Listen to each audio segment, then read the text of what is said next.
Yamhill County Commissioner. And I want to start off by asking Mayor King, how is the city of Amity, what's happening there, and what's happening there connected to the rest of our county? Yeah, hi, thank you. It's good to be back. It's been a while. Busy season.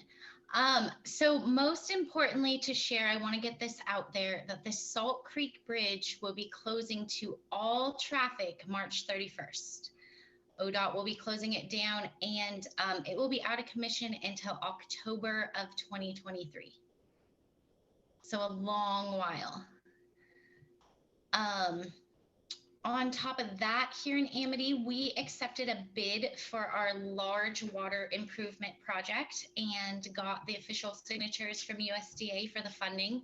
So that will finally be moving ahead.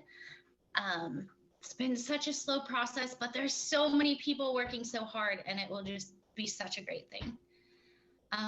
In addition to that, Amity received $3,500 from the Siletz Tribal Charitable Contribution Fund. So we're getting a new bark chips for our city park, which is like, yay, because that's something that we have a budget, it's in there. Finances are so tight that when we can get outside help like that, it makes a significant difference in being able to do those projects. And then lastly, I wanted to ask for everyone's help. We're in the midst of an experiment. We have decorative lighting down on Main Street, Trade Street. And there was a community concern that it doesn't cast enough light down to the crosswalks. So our experiment is we had fabricated these special hats that we've put on top of the lamppost in an attempt to cast the light downward and make for better visibility after dark at the crossings.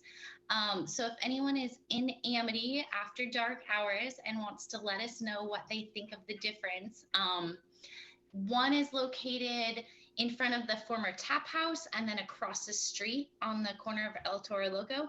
And we're just looking for anyone's insight in what they think before we purchase more or decide that it's not going to do the job. Yeah. So the caps, the hats, are they intended to direct all the light down onto a potential person walking there? Yeah. So instead of it just, going outward and up, not only does it keep that sky dark, but it's reflective, so it'll go down on the person and at the crossing. So draw attention to the person as well as light it better for safety reasons. Cool. Now I feel like I should just make a habit of driving through Amity after dark. Yes, please. Yeah, it's actually past my bedtime. Nowadays it is. And that just made me think, we have a movie in the park planned for June 24th, so a while yet to come. And that will be starting earlier in the evening, but there's been a discussion that because of the daylight hours, it will probably be a late night of entertainment. Truly. It's way past my bedtime, but I'll make the sacrifice. That's awesome. So was there originally, a couple of questions. Originally, I thought there was a plan to have a bridge adjacent to Salt Creek or to keep it open longer. Whatever happened to that? Or is it just that ODOT said, we're going to just have it closed this whole time? Yeah. So to the best of my knowledge, that has never been in the plans. They knew that they weren't going to be able to construct a temporary bridge. Our water transmission line will get a temporary bridge. Yeah. So the city is working in conjunction with ODOT for that. It will be suspended during the time it needs while the new bridge is constructed and it's able to be put back on. Mm-hmm. But unfortunately for travelers and commuters, it's not going to be an option. Yeah. Okay. And then the official detour, at least for trucks, is for trucks to stay on if they were coming to Amity and they were on 18, to stay on 18 and go down 99. But then for folks who are trying to get commercial traffic that's trying to get over to the coast and is on 99, again, go up to 18 and over. Is there is ODOT advocating any kind of local detour? or do they just want everybody to go? And I say this knowing that our Salt Creek Bridge, the counties at Whiteson, is strong enough for traffic now, but we're, the second state of fixing it. Yeah, so official correspondence is I don't believe they'll be having any other detours. They won't be marking any other detours. But that was something that I thought it might be important that Amity talk with the county, just knowing that locals knowing the roads might be using county roads differently during that time. And so just to make sure that everyone's aware and prepared as much as possible in case there's things we need to do to help each other. Because it will be a change in traffic pattern, even if there's not an official detour. Totally.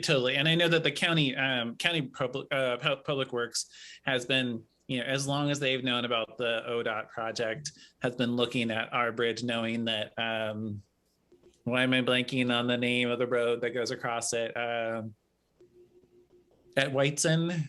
Is it Bridewell? No. Yeah, Bridewell. Thank you. And Hook and Eye Lane, that Bridewell likely would get more traffic. So they're at least aware of that. The one that I haven't heard people talk about is to Perrydale and around. And those, Bridewell is a reasonably heavy traveled road, and there's county facilities down at the old Whiteson landfill. So we just recently repaved it. What I don't know about is that southern detour. Yeah. So I'll check on that. And what I haven't done, and I don't know if it'll show up yet, is do a GPS to see where it sends you. Because hopefully when somebody's looking at a GPS, it does send them on the official detour. Yeah, and I'm going to make sure we talk with ODOT to make sure that signage is put up as soon as possible. We're kind of down to the wire, but just to get people prepared, I feel like we're doing everything we can here, but there's a lot of traffic that passes through to the south and, that's not familiar and not local, and we need to be prepared for that. Yeah. Where do we go? Truly. So May 31st? Yes. Is closure day. Okay, yeah. Cool. Well, I'll do the search and see what comes up too. Yeah. Well, that's very exciting. So congratulations, almost, even though it is going to be a challenge for people. It will. And I want to thank the county and the commissioners again for the funding to help us with that project. We found that there were some cost reductions in the initial, it was an estimate. It's always an estimate, and it can wildly vary because we'll be charged as it goes. But just getting the grant, even like the bark dust grant, that goes a long ways to be able for us to have these huge projects happen. Yeah. Yay. Hooray. We just got through budget season and there's nothing to trim, and so it makes a big difference when we can get some outside help. For sure. And I really appreciate how diligent the city has been about, y'all have been like, okay, let's get this for this, because otherwise it either doesn't happen or it gets paid for by city residents, right? With some increased cost over time. Yeah. Well, thank you. It's good to get those updates, and thanks for all of your work on some very big projects in your community. Very big. Well, Heather, I'd love to hear from you, or Heather may have questions for you, but I'd love to hear what you'd love to share with the community. Perfect. I don't have any questions, but I was just going to share that our 2022 farmers market season for downtown has started.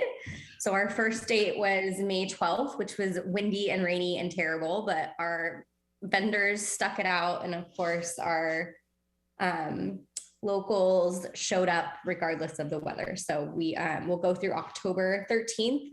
We again have our Double Up Food Bucks program. So anybody with an EBT card will actually get a matching $20 this year, up from $10 to spend on fruits, vegetables, and nuts. So it's a little more limited than the EBT, but all those good staples, and then they can spend their regular EBT dollars on meats and eggs and all sorts of other things as well.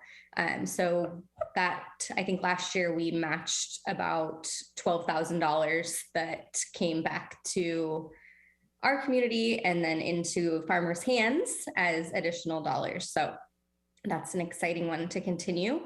Our Dine Outside program will return this summer from the last weekend in June through September, with slight modifications for cruising McMinnville.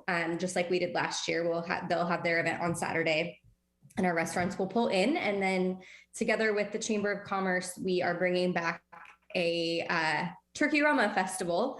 Not quite the same as it has existed in years past, but there will be a community fair at the Oregon Mutual parking lot with lots of different nonprofits and groups putting together games and different activities for kids.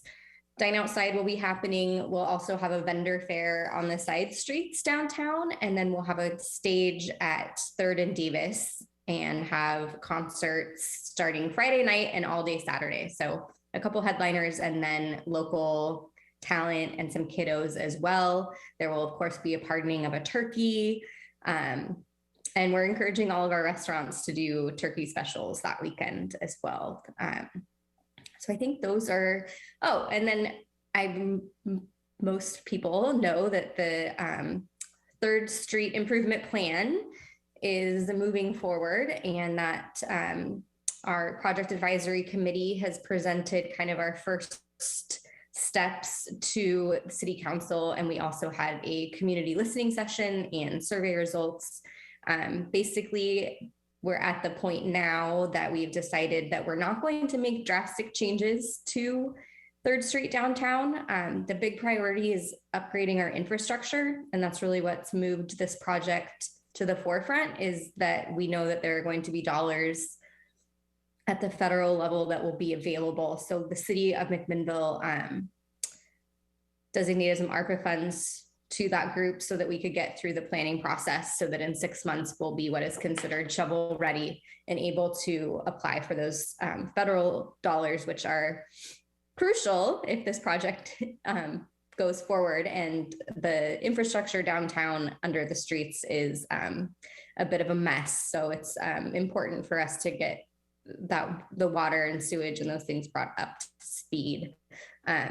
We will be narrowing the street just a little bit. Traffic will continue to flow the same way, but we'll narrow the lanes of travel in an effort to slow people down, that they will visually see I'm now entering a commercial area, commercial zone, and that will give us a little bit more space on the sidewalks as well.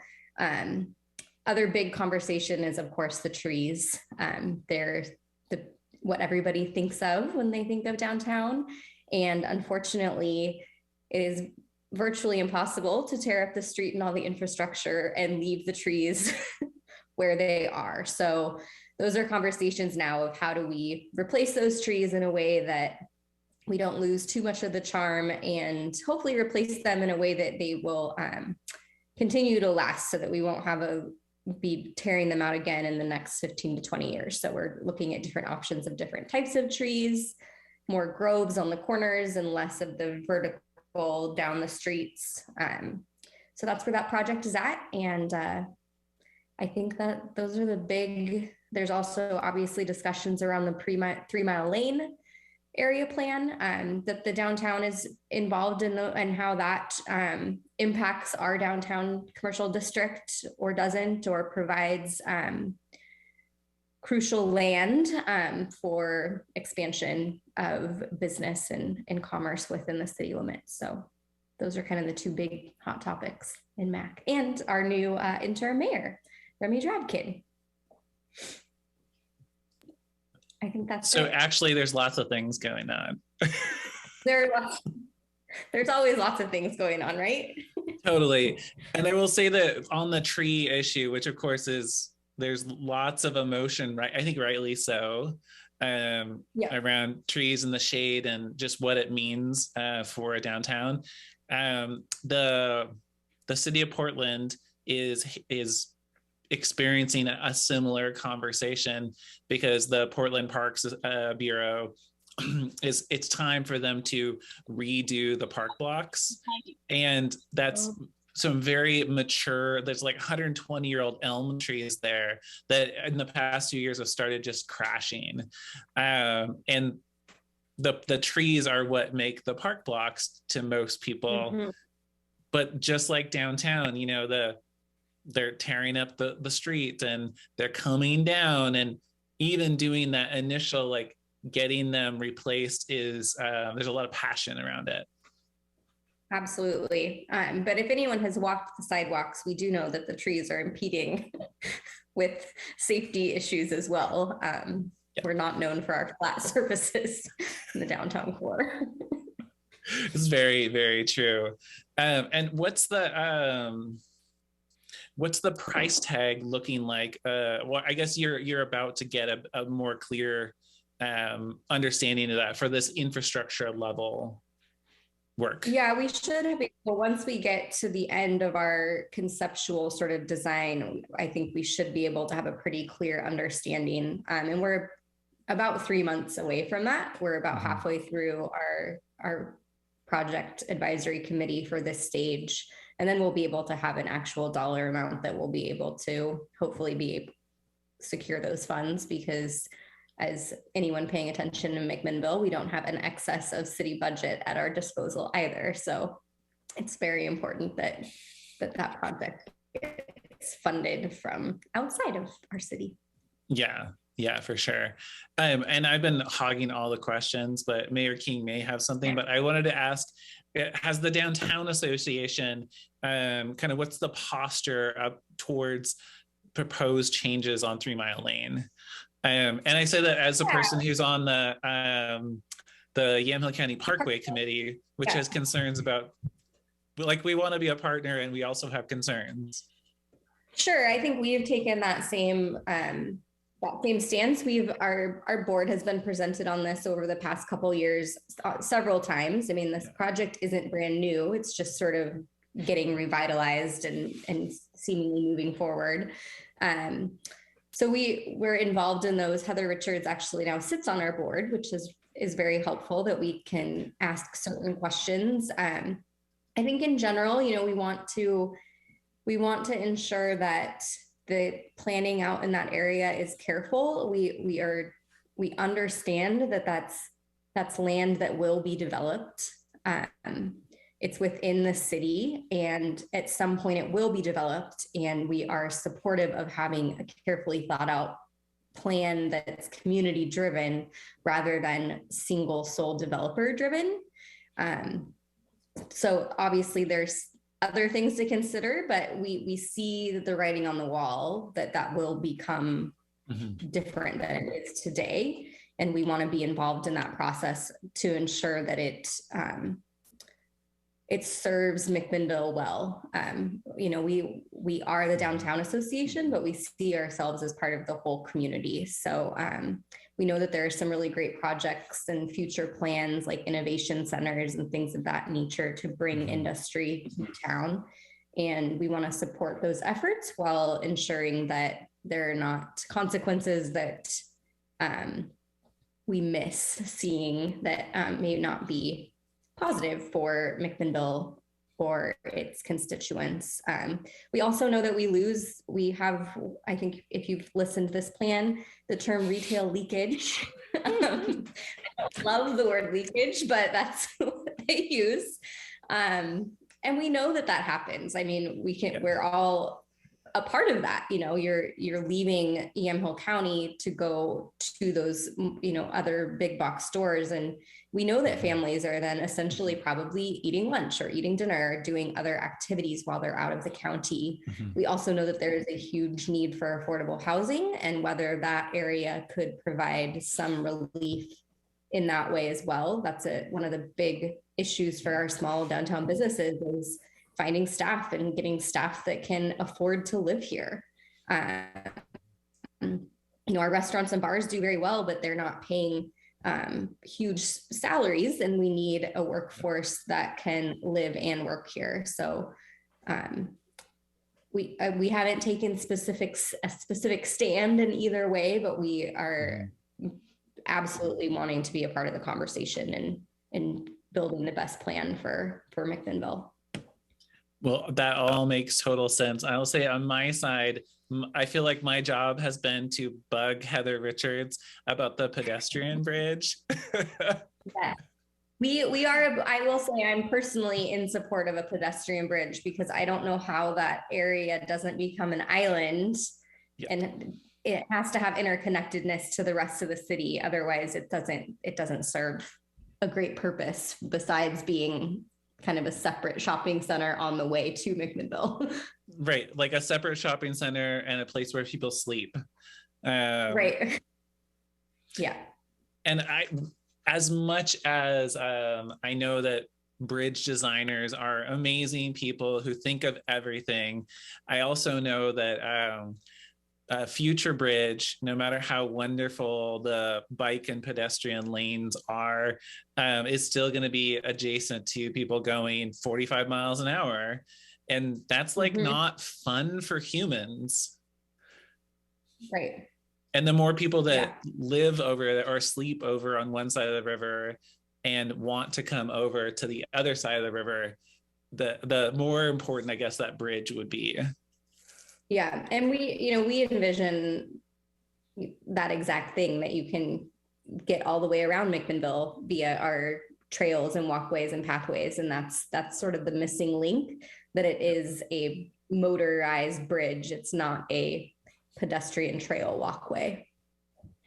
Totally. And I will say on that note, Representative Courtney Neuron joined us, and she has her new district. In the past, she's been kind of like right up against the county line, but her new district includes parts of Parrot Mountain and Wilsonville Road, I think all the way up to 99 at Rex Hill. So we can invite her. Welcome, Courtney. I think she's in the car, but I think it's important for her to hear these conversations about this pedestrian ability to move around, because the Newburgh area is obviously having these same conversations about how do people get around when we're trying to develop the landscape for jobs and for housing that's affordable. And maybe I'll even invite Representative Neuron or Courtney. Are you available? Do you want to chime in at all? Or do you just want to listen? I was going around a roundabout where you're saying that, so I'm like, I can't really find the mute button right now. I'm glad to be here, and I will be at home in just a moment so I can join you on video. But yeah, actually, Sherwood is maybe a town to check in with also.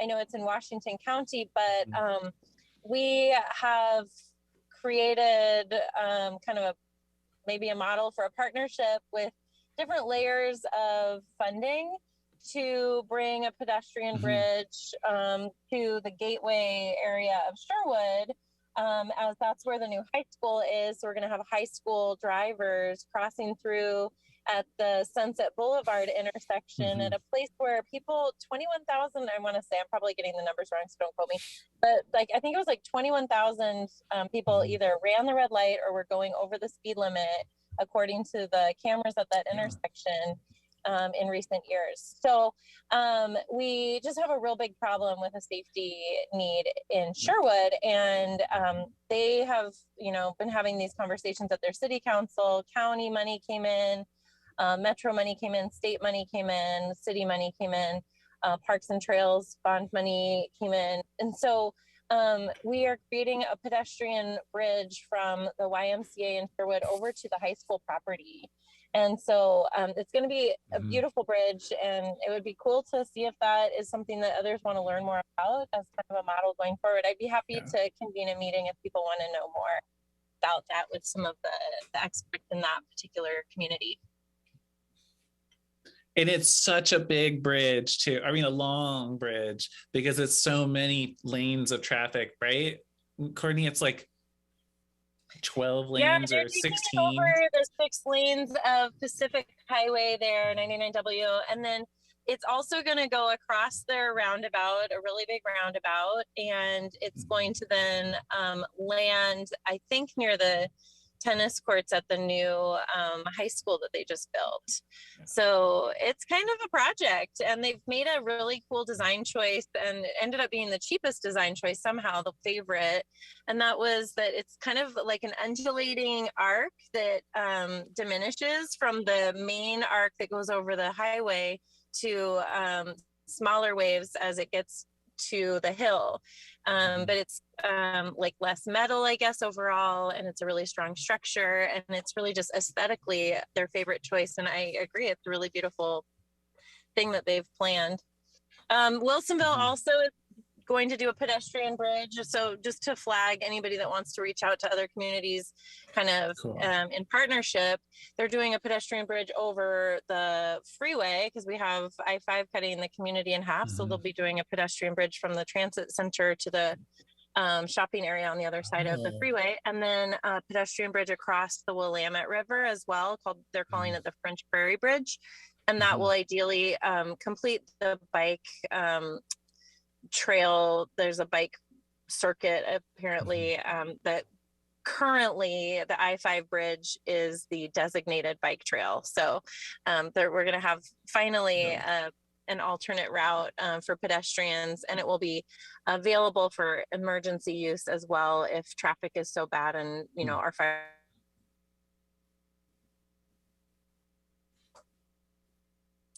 I lost Rep Neron. Oh yeah. Well, I'll chime in that's super, super exciting, having that. And I know that, if you're at Shampooey, you can ride along and there's a bikeway. And then, of course, it does end at I-5. So hooray for that. It's a significant thing. And I will say that presumably this will be a bridge that's earthquake resilient too. So there is that huge thing. And then Representative Neron, I recently, because I'm the transit liaison, I recently visited both the transit facility and like their operations center, and having all of that and the West Sider rail line able to get over to the shopping center, which is like, it's not a shopping center so much as like a community over there that has all kinds of businesses. That'll be just huge. So that's super exciting. And maybe she's still with us. Sorry, it is super exciting. I'm so anticlimactic. I'm logging into my computer. And I agree. And actually, wanted to flag one more thing, and that is that there is a local bridge builder in Tualatin too. So part of the project is just how do we keep the project local.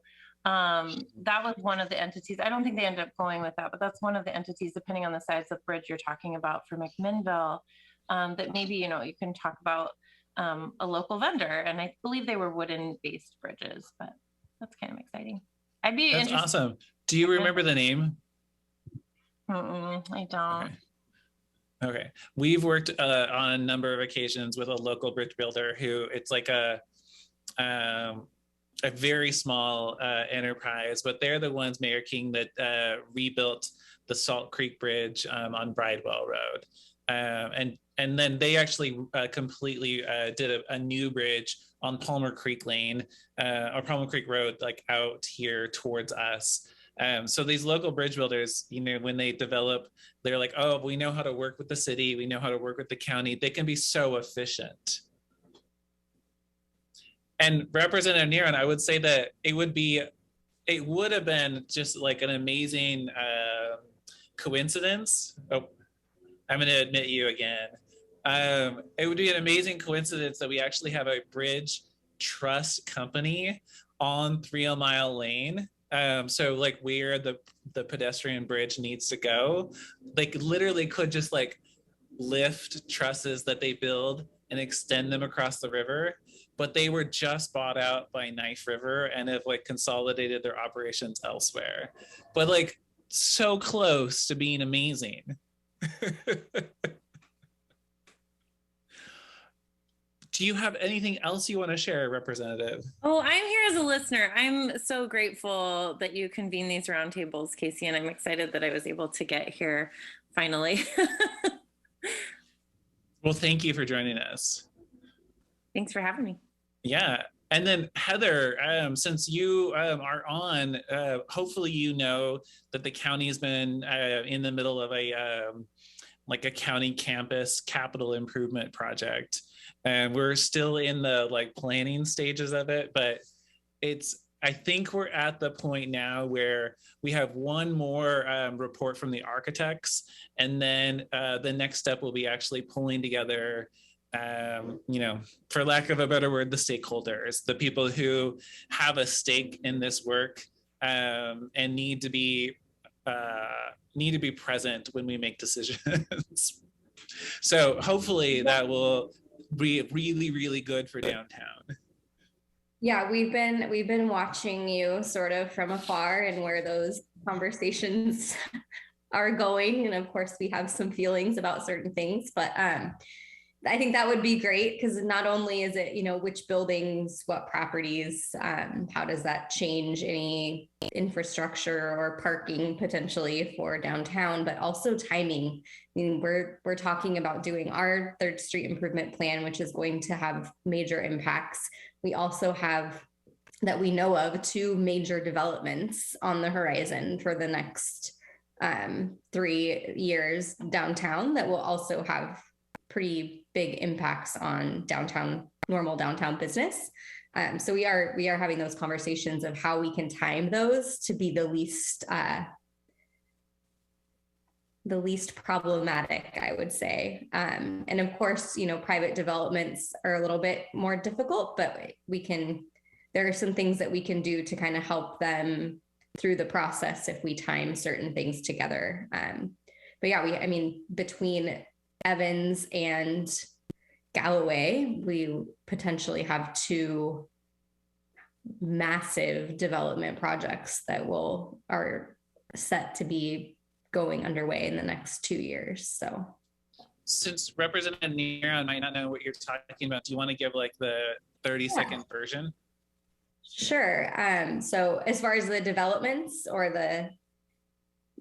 okay. So the first development is the Mac Theater building. Not sure if you're familiar with that building. It sat vacant for decades and decades and was purchased in this past year by a local group of developers. Aaron Stevenson, Brian Shea, and Ben Pearl of the Atticus Hotel, and then along with another couple that are originally from Yamhill, Carlton area. So that was exciting that it is in the hands still of local owners. And then the Odell building, which sits on the north corner of Ford and 3rd, houses right now Alt Co-working, and the News Register is also sort of under contract to be developed into a hotel. And they're also looking at purchasing the Bennett building, which is to the east. So the current proposal would be to tear down about a quarter of that block, which seems like a lot. And there's a lot of course, again, emotions and opinions about what that means and what precedents that sets. So those are the 2 projects that could be coinciding at the same time that we are hopefully funded to be able to also improve down the street, so tearing up all of 3rd Street. So we have some challenges ahead of us, and how do we manage that, and that we are encouraging visitors and tourists to come visit us, and we may be a construction zone for an extended period of time. So lots of stuff. Mayor. So I had a question for Heather, and it was going back to the 3rd Street improvement, and just something that stuck out was you talked about narrowing 3rd Street, and just as a driver, how much narrower can that street get? And would you change the parking situation? Because I know, like, just getting in and out of your car when you're visiting one of those, there's not much room for the traffic going through. Yeah, the street is actually much wider than it needs to be, which I agree is surprising. But one of the things that we're trying to do is actually encourage more pedestrian activity and less of using that street as a thoroughfare. We're seeing a lot of really big trucks using that as traffic patterns in McMinnville have changed. We're having massive trucks, semi-trucks coming down 3rd Street on a regular basis. So it's not narrowing it actually that much. It's a foot on either side. And then we'll be slightly reducing parking on 3rd Street because we're going to be expanding our bulb outs for the crossing sections. But we had a mini parking study done, and we're actually going to be able to be more efficient with our parking on our side streets. So we're actually going to be pretty close to net equal when you consider the 2 or 3 blocks on either side. So we'll be increasing parking on the side streets and reducing parking down on 3rd Street proper. But the goal is actually to slow traffic down and make it less traffic friendly and more pedestrian friendly. But it is actually, we're kind of hitting into the middle. I know it seems narrow, but we're taking a foot out of each lane, essentially. It's 2 feet. That makes a lot of sense. And I'm happy to hear that about the bulb outs, because I guess my concern, not only getting in and out of your vehicle, but is I drive so slow because you can't see the crosswalks till you're right there. So hearing further, it really makes sense why you're going that direction. Yeah, so the idea will be that there's more room for pedestrian activity, and it will deter folks choosing to use 3rd Street as a way to get from east to west, as opposed to 5th or 2nd, which are streets that are meant for that type of traffic activity. So. And I think, so my understanding, based upon my listening to traffic engineers over, 3.5 years, is I think, Mayor, that you're supposed to feel uncomfortable. It's like part of the creating of friction is like, there's a door that might open or somebody might step out. And it seems psychologically strange, but my sister is a planner, and she's like, the more friction you can put into it and the more uncertainty, the more likely people are to be like slow, or like, I'm not going on this street anymore. Which obviously 1st and 5th are great if you don't want to go. If you want to go 25 or 2nd, I guess, too. Although I will say that it's very confusing because 2nd is a well-connected street and then it kind of disappears. Yeah, it is. Where you're like, wait, is this the street I'm supposed to be on? So really, everybody just go on 5th. And so that Representative Neron knows, when Heather was talking about the question of parking and the county, is that the city owns, as you probably know, a parking structure that takes up a whole block. It's at the corner of 5th and Evans, right across from the county courthouse. And the parking structure is, there's surface parking for downtown, but I think that the parking structure ends up being kind of the safety valve. It's where a lot of people who work downtown park because you can park there all day. It's where people at the Atticus, their cars are often there, or Hotel Oregon. And if the county, in agreement, obviously, with the city, builds a new HHS building on that site and puts in parking to replace the parking and then adds more parking to it, then there will be a time period where there won't be any parking. That I think it's 272 slots or something like that won't be available. So big deal. I pulled up a satellite map, so I'm looking at the things you're talking about. It's helping it feel more real to me. Totally. And I love that Heather's like, oh, it's this building and it's this building, because I think many people have different names for the different buildings. Like, well, it used to be this, and so that's what I call it. Yeah. Yeah, so the courthouse will likely have some expansion and modernization. The jail will have some modernization, not expansion. And then at least one version of the plan is for the city to vacate the whole block that's south of the courthouse, which is planning, admin, HR, IT, clerk. I think that's everybody. Commissioners. Oh, commissioners. It's the place where I get my mail. And what that looks like then, is totally up in the air. Whether we work with a developer to build something there that's commercial, that's retail, I think, or whether we just sell it off and see what happens is all still unknown. But it represents a whole block. It is a whole block. The one thing that's beneficial in that scenario is that block then becomes income for us, because our economic improvement district expands to Fifth, but it's not, the county and city don't have to pay into it. So that's an entire block of income that we currently don't get. Yeah, it's a big deal. In other words. And then I guess the public health building and parking lot there would also be vacated and become open to the market. So lots of possibilities. We just all need to figure out how to pay for it.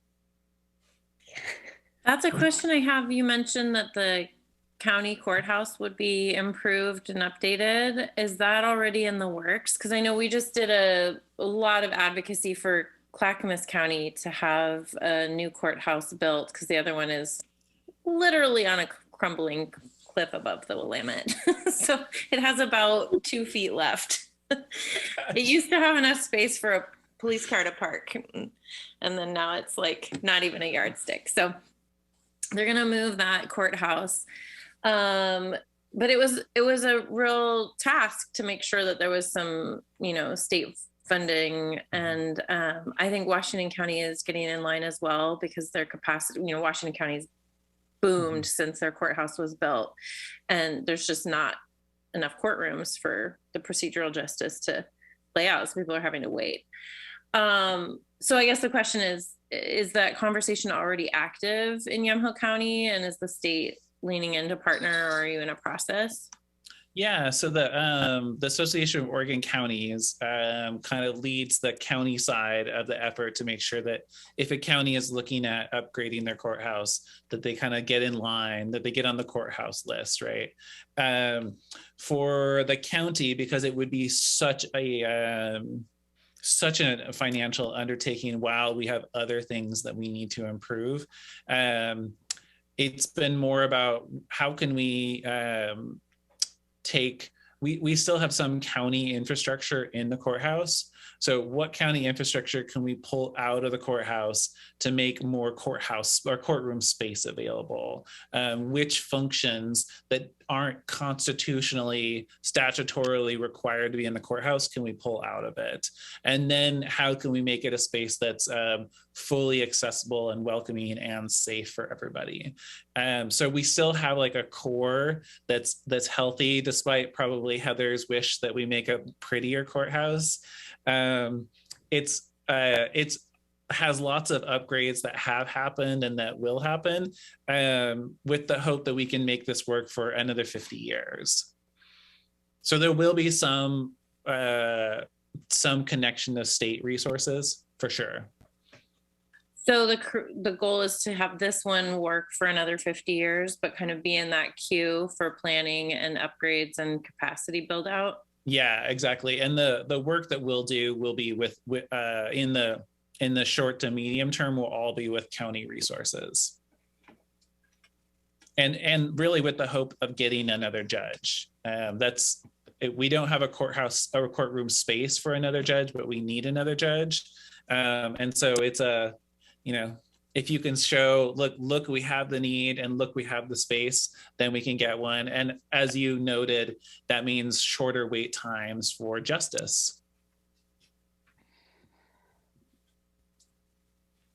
I just pulled up a picture of the courthouse. I'm sorry, I don't know these things as well as y'all do, but I didn't know that the courthouse was traditional. falling into the river. So I mean, some people are like, maybe McMinnville will buy it. I'm like, I don't think that anything should exist there. It's like the cliffs of well, you all know probably the Newburgh Pool and the soft edges of the river. That's what they built a courthouse on. So, wow. I mean, I'm sure when they built it, there was a significant amount of space, but it's the river moves. It's like a 30-foot drop. So it's kind of dramatic. It was one of the first tours I did. I was like, oh, no further convincing needed. This is essential. Truly, yikes. Well, the only other thing that I wanted to update folks on, because I think it's important for y'all to know, like, that this campus project is moving forward. But the other one that we have that will be really interesting to discuss is this week, we had a request from our assessor to remove. So Representative Neron, the county has an ordinance that imposes term limits on county elected officials, and the county assessor pulled together clerk, sheriff, treasurer. I think it's clerk, sheriff, treasurer, assessor, to petition the county commissioners to remove the term limits from those particular positions. And the ordinance, it was adopted by voters, but referred to the ballot by the Board of Commissioners in the 90s. I think I should know this by heart now. But in the meantime, we've done the due diligence to learn that term limits for county elected officials are most likely unconstitutional. And they've been, the Oregon Court of Appeals has actually determined that for county commissioners, they are in fact against the Constitution.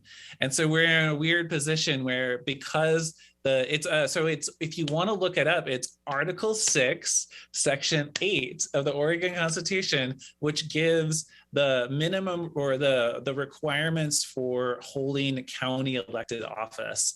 And they're basically that you have to be an elector, but you can't add anything more.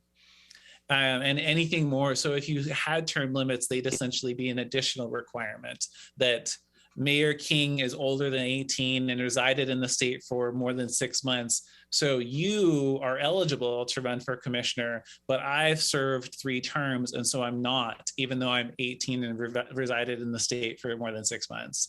So that's what the Court of Appeals decided in, I think, 2018.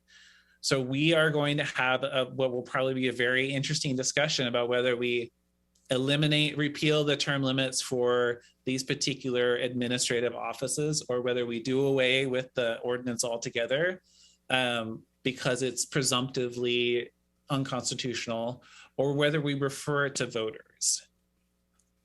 Which I'm a little bit uncomfortable with referring to voters, like a repeal by saying, hey, this is unconstitutional. Would you vote to remove it? But that's one of the options. Well, and that's what I was going to ask, because you mentioned it was put on the ballot by the Board of Commissioners, but then that would essentially be what you're asking voters. Do you want to be breaking state law or not? And I think it was mentioned though that there are 6 other counties. I think that was mentioned in your meeting that still have these term limits. No, at the moment, there are no other counties that have term limits. Yeah. Okay. Yeah. And the last county that had it, so Columbia County was the last one who had it for a sheriff, and it was deemed the clerk, or the circuit court deemed it against the Oregon Constitution, and so then they removed it for sheriffs. But because it didn't go to the Court of Appeals, it's not binding precedent in the state. But the Douglas County, I want to say Susan Morgan, who I think may have then become a state representative. Representative Neron would know more than me. She was a county commissioner who was term limited out. She filed her candidacy and was told she couldn't run. And then that went to eventually to the Court of Appeals, who said that county commissioners can't have term limits on them. So we at least have knowledge that sheriffs can't and that county commissioners can't. So by this time next week, we'll know some more.